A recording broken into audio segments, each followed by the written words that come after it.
Blood dripped from Gabriel's knuckles as he stared at the trembling, plus-sized woman weeping on his Persian rug. She wasn't supposed to be here, but when she finally choked out the words, "My father," and "my brother did that," the city's most ruthless kingpin didn't reach for his gun. He reached for his phone to order a massacre. Clara Davies had spent her entire 26 years trying to shrink a cruel irony for a woman whose body naturally commanded space. She was fat a word her father Richard and her older brother Jonathan wielded like a serrated blade whenever they needed to carve away her self-esteem. They had convinced her long ago that her weight made her unlovable a burden to the family and a grotesque stain on the polished image of Davies' logistics. Because of this, Clara was kept hidden. She was the ghost in the machine working 60-hour weeks in the damp, windowless basement office of their Chicago warehouse, balancing ledgers, managing payroll, and desperately trying to keep the family business afloat, while Richard and Jonathan squandered their profits on high-stakes poker and luxury cars. Clara accepted her lot. She believed the poisonous lie that, because she didn't fit the world's narrow standard of beauty, she owed her family her relentless, invisible labor just to justify her existence. But loyalty, Clara was about to learn, was a one-way street in the Davies family. It happened on a torrential Tuesday night in November. Clara was hunched over a glowing monitor, her thick thighs pressing against the cold metal of her desk, frantically trying to find a missing $2 million in the quarterly accounts. The numbers weren't just wrong. They had been deliberately scrubbed. Panic fluttered in her chest, tight and suffocating. Before she could pick up the phone to call her father, the heavy steel door of the basement office groaned open. Footsteps echoed down the concrete stairs. Not just two pairs, but several. Heavy, deliberate, and ominous. Richard and Jonathan descended first, their faces pale clothes, soaked from the rain. But it was the men behind them that made Clara's blood run cold. 3 men in immaculate, dark-tailored suits, moving with the terrifying, silent grace of apex predators. At the center was Gabriel Marino. Gabriel was a phantom in the criminal underworld, the head of the Marino Syndicate. He was brutally handsome, with sharp, aristocratic features, jet-black hair, and eyes the color of a frozen lake.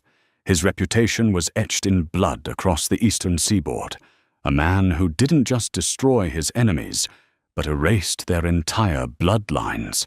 Richard. Gabriel's voice was a low, resonant baritone that seemed to vibrate the very walls of the basement. "You said you had my collateral. This is a basement full of dust and cheap electronics." Richard swallowed hard, his Adam's apple bobbing in his throat. He refused to look at Clara. Instead, he pointed a trembling finger directly at her. "There, that's her. That's the collateral." Clara froze, her hands hovering over her keyboard. "Dad, what? What is going on?" Jonathan stepped forward, a cruel, mocking sneer twisting his lips. He looked at Gabriel, then back at his sister, his eyes dripping with disgust. "She's the sole owner of the offshore holding accounts, Mr. Marino. We set them up in her name. If you want your money back, she's the only one who can authorize the transfer. Take her. Keep her until it clears. Honestly, take the pig. She's got enough meat on her bones to survive a few winters in your cellar." The sheer brutality of the words struck Clara with the force of a physical blow. Her breath hitched, tears instantly pooling in her eyes. She looked at her father, begging silently for him to contradict Jonathan, to tell them it was a sick joke. Richard finally met her gaze, his eyes dead and cowardly. "I'm sorry, Clara. We had no choice. You owe us for putting a roof over your head all these years." Gabriel Marino didn't blink. His cold eyes swept over Clara. He saw her plus-sized frame, her worn, oversized cardigan, the terrified trembling of her bottom lip. He was accustomed to collateral beautiful mistresses, arrogant sons, prized racehorses. He had never been handed a terrified broken woman who looked as though her own family had already shattered her soul into 1,000 pieces. "Take her!" Gabriel commanded his men quietly. When the two enforcers stepped forward, Clara didn't fight. The betrayal was so absolute, so profoundly deep that it paralyzed her. As cold steel handcuffs were locked around her thick wrists, biting into her skin, she realized the horrifying truth. Her family hadn't just used her as collateral. They had thrown her to the wolves, hoping she would be devoured so they could escape. As she was dragged up the stairs, Jonathan's laugh echoed in the stairwell. "Don't feed her too much, Marino. She'll eat you out of house and home." Clara squeezed her eyes shut, letting the darkness take over as the cold rain of the Chicago night washed over her face, her father's cowardly silence ringing louder than the thunder. The Marino estate was a sprawling Gothic fortress nestled in the isolated hills outside the city. Clara was not thrown into a damp dungeon as her brother had cruelly predicted. Instead, she was placed in a sterile, high-security guest room. It had no windows, only smooth grey walls, a heavy mahogany desk and a simple bed. For 2 days, Clara sat in the corner of the room, her arms wrapped around her knees, refusing to eat the meals brought to her by silent guards. The silence was deafening, leaving her alone with the agonizing realization of her reality. She was a hostage of the Mafia, but worse, she was a discarded piece of trash to the only people she had ever loved. The psychological torment of her weight, the years of being called a worthless fat burden, culminated in this room. She truly believed her life was over. On the evening of the 3rd day, the heavy door unlatched with a loud clack. Gabriel Marino walked in. He had removed his suit jacket, wearing only a black dress shirt, with the sleeves rolled up, revealing forearms corded with muscle and dark, intricate tattoos. He pulled out the chair from the desk and sat backward on it, crossing his arms over the backrest. He stared at her for a long, calculating minute. Clara pressed herself harder into the corner, pulling her oversized sweater down over her knees, trying desperately to hide her body to become invisible. $2 million, Clara. Gabriel started his voice, a low, dangerous rumble. That is what your father and brother stole from my shipments. They told me you are the sole signatory on the Panamanian accounts where the money is stashed. Give me the authorization codes, and I will put you on a bus anywhere in the country.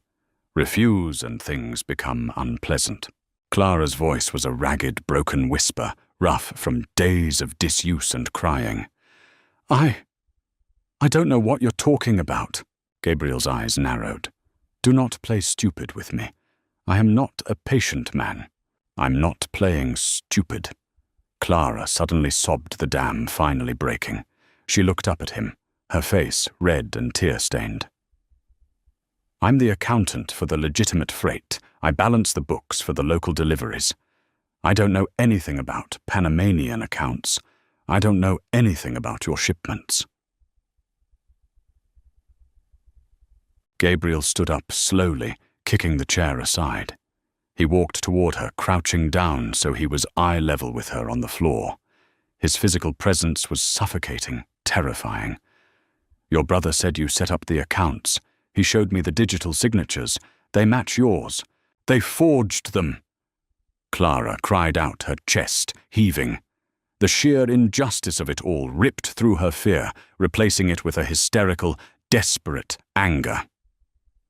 They forged my signature. Don't you see what they did? They stole your money, and they pinned it on me.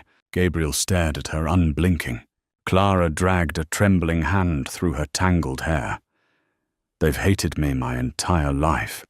They hid me in the basement because I was too fat to be seen by the clients. They verbally abused me every single day, telling me I was worthless, that no one would ever want me, that I was just a disgusting pig. She choked on a sob, the traumatic words burning her throat as she said them out loud to this terrifying stranger. When they realized you were going to kill them for the missing money, they set me up. If you kill me, the trail goes cold.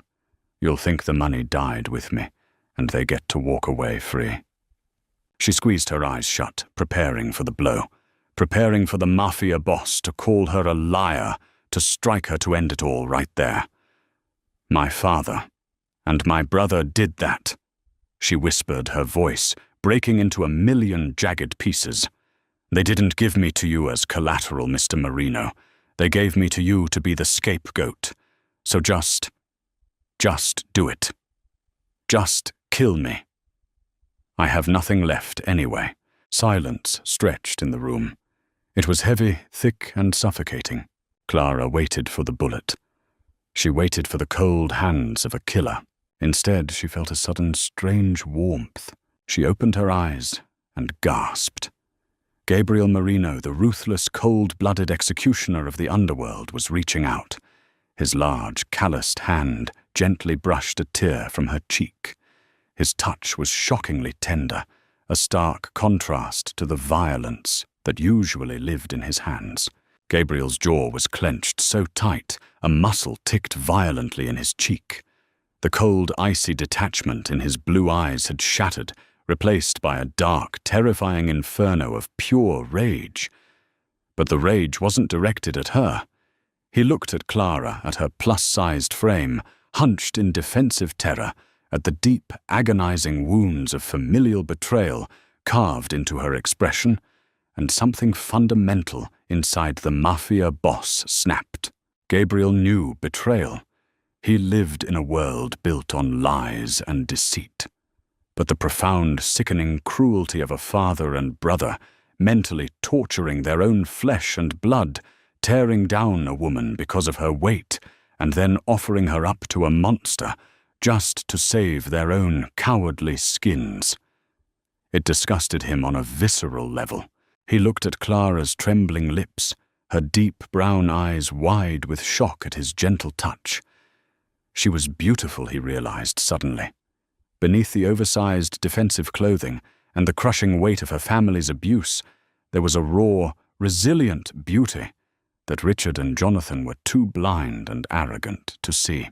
Gabriel slowly stood up, his eyes never leaving hers. He reached into his pocket and pulled out his phone. "Mr. Marino!" Clara whispered, terrified by the sudden shift in the room's energy. Gabriel pressed a button on his phone, holding it to his ear. When his lieutenant answered, Gabriel's voice was the sound of a guillotine blade dropping. "Find Richard and Jonathan Davies." Gabriel commanded, his eyes locked onto Clara's, promising a terrifying, unholy retribution. "Drag them out of whatever hole they are hiding in. Do not kill them. I want them brought to the warehouse. They are going to learn what happens when you throw your own blood to the wolves." He hung up the phone and looked back down at Clara, extending a hand toward her. "You are no longer a hostage." "Clara," Gabriel said softly, the lethal promise in his voice sending shivers down her spine. "You are going to be my queen. And tonight, you are going to watch your family burn." Clara had never known what it felt like to be seen, truly undeniably seen, until the next evening. For her entire life, her body had been a cage constructed by the cruel words of Richard and Jonathan Davies.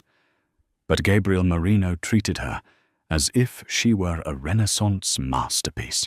Hours before they were scheduled to leave for the warehouse, a team of high-end, discreet tailors arrived at her suite. They didn't sneer at her measurements or offer backhanded compliments. Instead, they draped her in a custom deep crimson silk dress that wrapped perfectly around her waist and cascaded over her thick thighs. For the first time, Clara looked in the floor-to-length mirror and didn't see a fat, worthless burden. She saw a statuesque, imposing woman. She saw power. Gabriel waited at the bottom of the grand staircase. When he looked up and saw Clara descending, his breath visibly hitched. He didn't offer a polite, empty compliment. He simply walked to the foot of the stairs, took her hand, and kissed her knuckles. "They tried to bury a diamond in the dirt," he murmured, his blue eyes flashing with a possessive dark pride. "Tonight we show them exactly what you are worth. The ride to the Marino Syndicate's private shipping docks was executed in heavy, tense silence. Rain lashed against the tinted windows of the armored SUV, mirroring the storm brewing in Clara's chest. She was terrified, yet beneath the fear, a dormant, white-hot ember of vengeance had finally sparked to life. When the heavy steel doors of the warehouse rolled open, the smell of brine, rust, and damp concrete filled the air. At the center of the cavernous room, illuminated by harsh industrial floodlights, sat Richard and Jonathan. They were bound to steel chairs, their expensive tailored suits torn and stained with grease and blood. 3 of Gabriel's heavily armed enforcers stood in the shadows, silent as statues. As Gabriel and Clara stepped into the circle of light, Richard's head snapped up. His eyes widened in absolute shock. He expected Gabriel. He did not expect Clara radiating a fierce, untouchable dignity in her crimson dress, standing shoulder to shoulder with the most feared man in the city. Clara. Richard gasped, his voice raspy and broken. Jonathan scoffed, spitting a mouthful of blood onto the concrete, his arrogance refusing to die even in the face of death. Look at you dressing up the pig merino. What is this? You think putting lipstick on her changes the fact that she's a pathetic... Gabriel didn't yell. He didn't even blink. He simply flicked his wrist. An enforcer stepped forward from the shadows and drove a heavy combat boot directly into Jonathan's knee. The sickening crack of bone echoed through the warehouse, instantly followed by Jonathan's agonizing, piercing scream. "Every time you insult her," Gabriel said, his voice a low, terrifying hum that carried effortlessly over Jonathan's wails, "you lose a piece of yourself. I suggest you choose your next words with absolute precision." Richard began to hyperventilate, pulling desperately against the thick zip ties biting into his wrists. "Mr. Marino, please. We can get you the money, I swear to God. Just let us go. We gave you the girl. We gave you the collateral." "You gave me a scapegoat," Gabriel corrected, stepping closer. He pulled a thick manila folder from his coat and tossed it onto the concrete at Richard's feet. "Did you really think my people wouldn't look into the offshore accounts? Did you think I was just a brute with a gun?" Clara stepped forward, her heart hammering against her ribs. This was the moment. "I balanced the books for Davies Logistics for 8 years, Dad," she said, her voice shaking at first, but growing steadier with every syllable. "You thought I was just blindly crunching numbers in that basement. You thought I was too stupid, too broken to see what you were doing." Richard stared at her genuine panic, finally breaking through his cowardly facade. "I saw the phantom shipments," Clara continued, her eyes narrowing. "I saw the diesel fuel overages. I knew you were skimming. But what I realized in Mr. Marino's guest room was where it was going. You didn't just steal the 2 million. You sold out Mr. Marino's smuggling routes to the O'Bannon syndicate. You took a payout from Liam O'Bannon to sabotage Marino shipments, and you framed me so Gabriel would kill me and the trail would end." Gabriel looked at Clara, a smirk of deep, profound respect touching his lips. She had figured it out entirely on her own, using only her eidetic memory of the company ledgers, confirming exactly what his hackers had discovered an hour prior. "You lying bitch!" Jonathan shrieked through his tears, clutching his shattered knee. "She's lying. She's trying to save her own fat ass." Gabriel stepped forward, unholstering the heavy silver pistol from his waistband. He pressed the barrel directly against Jonathan's forehead. The younger man instantly froze, sobbing, a dark stain spreading across the front of his torn trousers. "I don't kill liars, Jonathan," Gabriel whispered. "I killed traitors, and you sold me to the Irish. Please!" Richard screamed, thrashing in his chair. "Take the company. Take Davies Logistics. Take the houses, the cars, everything. Just let us live." Gabriel slowly lowered the gun, a cold, calculating smile spreading across his face. "Death is too easy for men like you. You fear poverty. You fear irrelevance. You fear being looked down upon more than you fear the grave. Gabriel gestured to his enforcer, who stepped forward with a sleek tablet and a biometric scanner. You are going to sign over every single share, every asset, every property of Davies Logistics. But not to me. Gabriel turned to look at Clara. You are signing it all over to Clara.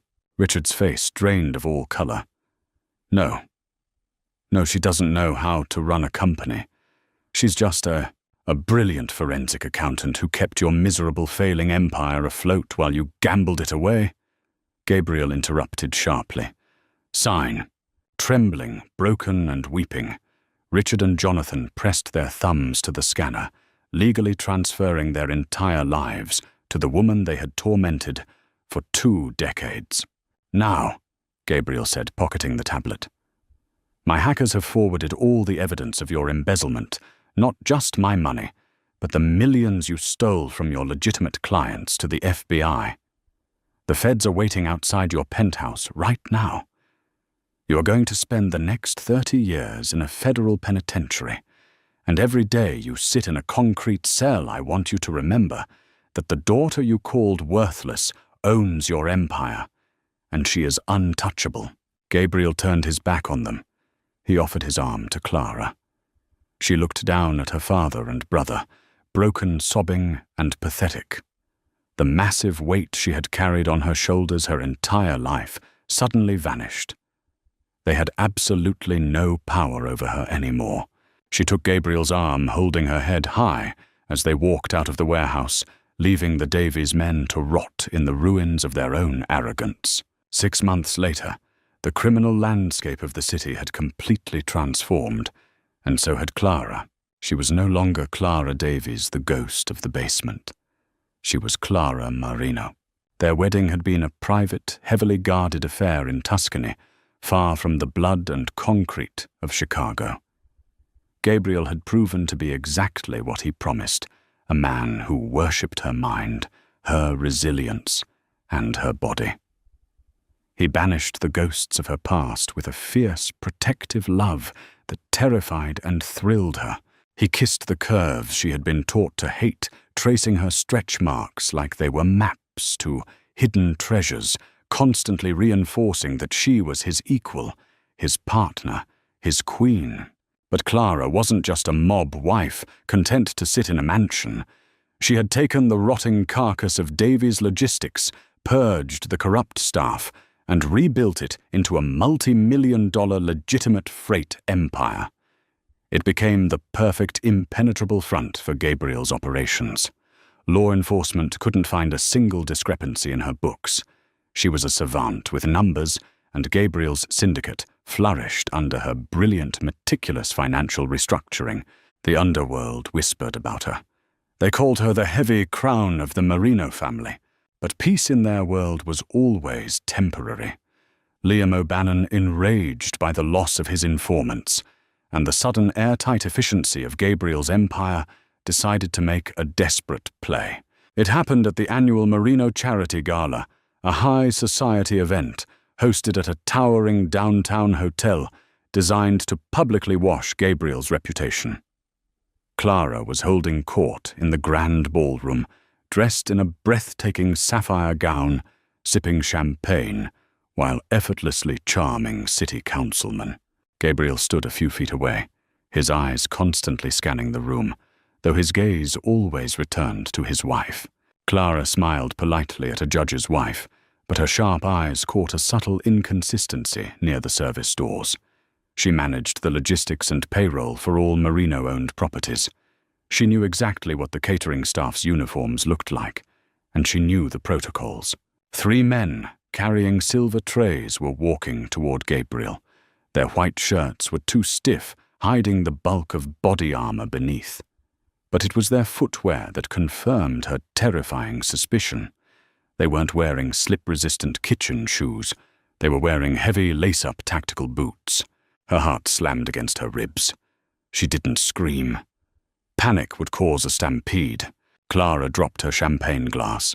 It shattered on the marble floor with a sharp crash. As Gabriel spun toward the noise, Clara locked eyes with him and signed a quick, discreet gesture. They had developed a tap to her collarbone. Threat approaching.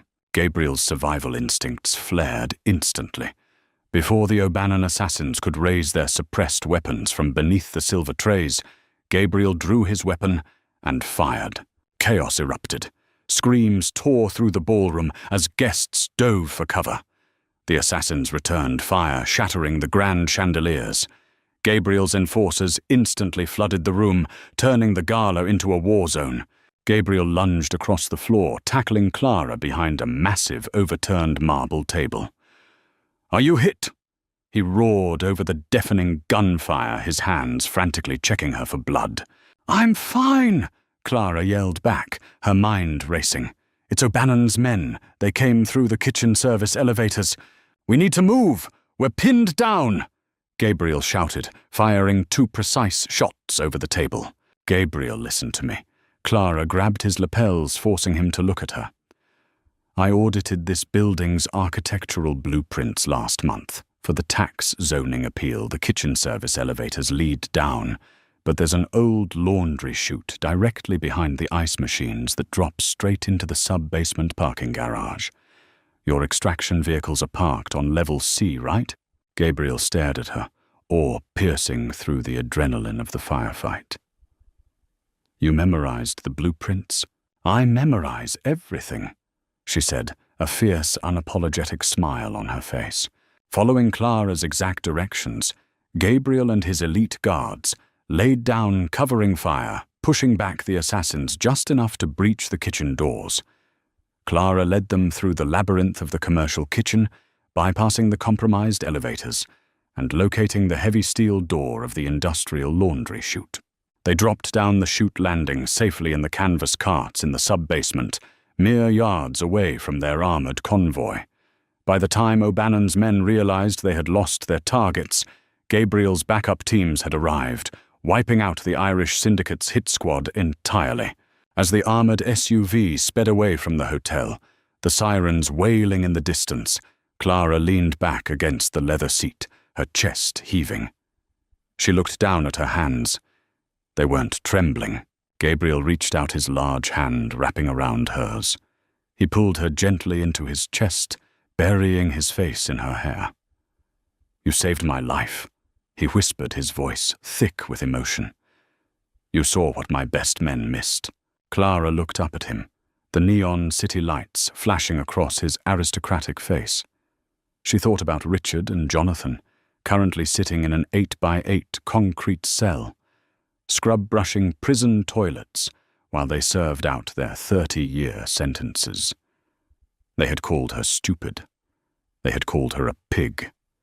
They had tried to throw her to the wolves, but they had forgotten one crucial detail. When you throw a brilliant, resilient woman to the wolves, she doesn't get eaten. She comes back, leading the pack. "I told you, Gabriel," Clara murmured, leaning up to kiss the man who had shown her exactly what she was worth. "I'm not a hostage anymore. I'm the queen, and in the dark, thrilling embrace of the Mafia's most feared boss, Clara Marino finally knew unequivocally that she was beautiful, she was brilliant, and she was entirely unshakable. If Clara's incredible journey from a bullied hidden daughter to a powerful, unshakable queen left you speechless, hit that like button. Familial betrayal is a deep wound, but watching karma catch up to Richard and Jonathan is the ultimate justice. What would you have done in Clara's shoes? Let us know in the comments below. Don't forget to share this story with your friends and subscribe to our channel for more thrilling, jaw-dropping, true-to-life dramas.